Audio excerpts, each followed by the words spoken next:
राष्ट्रवादी जनलोक party सत्य के द्वारा आज एक प्रेस वार्ता का आयोजन शिवम रेस्टोरेंट में हुआ, जहां मीडिया से मुखातिब होते हुए पार्टी के उद्देश्यों एवं आगामी रूपरेखा की विस्तृत चर्चा प्रेस वार्ता के दौरान की गई। किस तरह की गतिविधियां आपके द्वारा की जाएगी?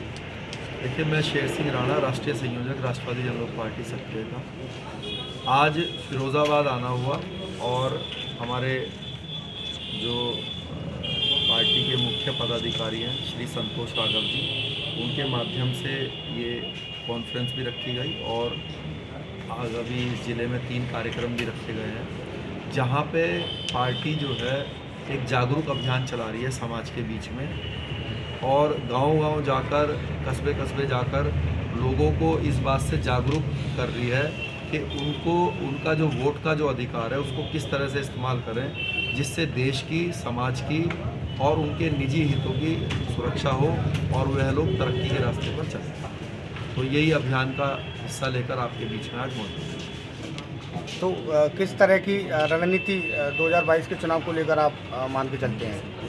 देखिए, जो राष्ट्रवादी जनलोक पार्टी है वो इस नियत के साथ चुनाव में उतरने जा रही है कि ना किसी जाति धर्म के अधिकारों को छीनेंगे और ना ही किसी को अपने अधिकारों को छीनने देंगे। तो जो हमारा चुनाव निशान है चारपाई का, तो हमारा ये कहना है कि इस चारपाई पर सभी जाति धर्मों को मान सम्मान के साथ बैठाएंगे और उस चारपाई पर बैठा के सभी को अधिकारों की भी रक्षा करेंगे और इस चारपाई पर जो हमारे अधिकार हैं उनको भी हम प्राप्त करेंगे। उत्तर प्रदेश में किन मुद्दों को, विशेष मुद्दों को लेकर आप चुनाव लड़ने की? देखिए, सबसे बड़ा मुद्दा जो है समाज में बेरोजगारी का है।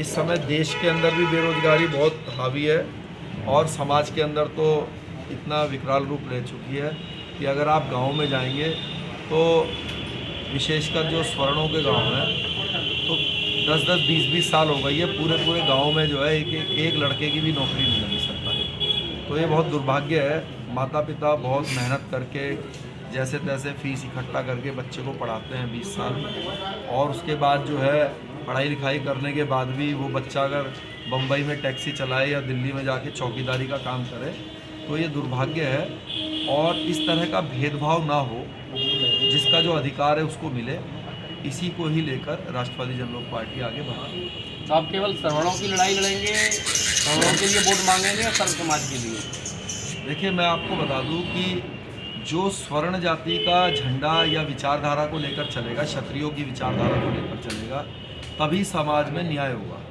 क्योंकि क्षत्रिय ही एक ऐसे लोग हैं जिन्होंने मतलब गवाह है, उनके पूर्वजों ने खून बहाया देश की सुरक्षा के लिए। और अगर आप देखेंगे तो जो पिछड़े समाज के हमारे भाई हैं या जो हमारे दलित समाज के भाई हैं, उनके साथ भी जो न्याय है वो ये क्षत्रिय झंडा ही कर सकता है। कैसे?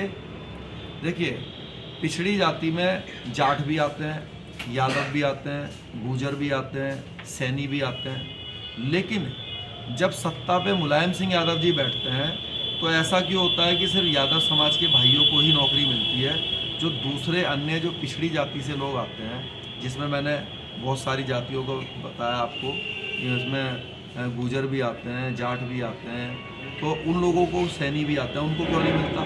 क्योंकि वो सिर्फ अपने विशेष जाति को ही नौकरियों में विशेष वो देते हैं, प्रावधान करते हैं। तो अब क्या है कि अगर क्षत्रिय झंडा होगा तो क्षत्रिय झंडा, मान लीजिए देश के अंदर या प्रदेश के अंदर 10 नौकरियां निकलती हैं उदाहरण के रूप में, उस 10 में से मान लीजिए 3 तो हैं स्वर्ण जाति के लिए, 3 हैं मान लीजिए दलित समाज के लिए और 4 हैं पिछड़ों के लिए।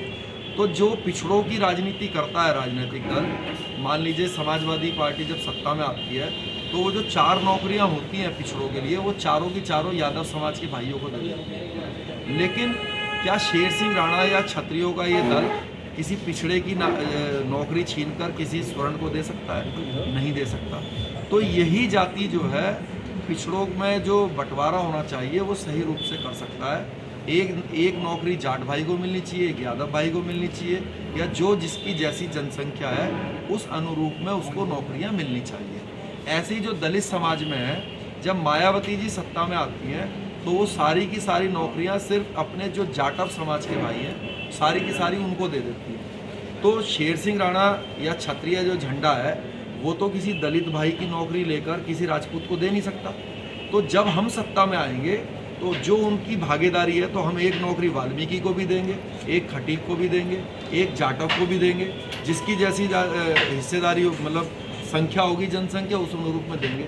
ये तो आपस में जो जिसने दलित की पार्टी बना रखी, नाम दलित है, लेकिन वो अपने जो जाति विशेष है उसके अलावा किसी को कुछ देता नहीं। जी पार्टी बनाई हुई है पिछड़े की, लेकिन पिछड़ों में तो कम से कम 50 जातियां हैं, तो पिछड़ों में सिर्फ एक ही जाति तो मलाई काटती है और 49 तो बेचारे जो है अभी भी कटोरा लेके घूम रहे हैं। तो उनको भी उनका अधिकार मिले, वो अधिकार वही दे सकता है जो उनका अधिकार चाहकर भी ले ही नहीं सकता। मैं तो किसी पिछड़े को जनरल की नौकरी या कोई योजना जो पिछड़ों के लिए निकली है वो दिला नहीं सकता। तो इसलिए हमारा ये कहना है कि असली जो अधिकार है वो इस क्षत्रिय झंडे के साथ जो राष्ट्रवादी जनलोक पार्टी सत्य है, इसके साथ सभी के अधिकार सुरक्षित हैं। और इतिहास गवाह है कि कभी भी क्षत्रियों ने कभी भेदभाव नहीं करा, अपने गर्दन तक कटवाई, लेकिन सबके अधिकारों की रक्षा करी।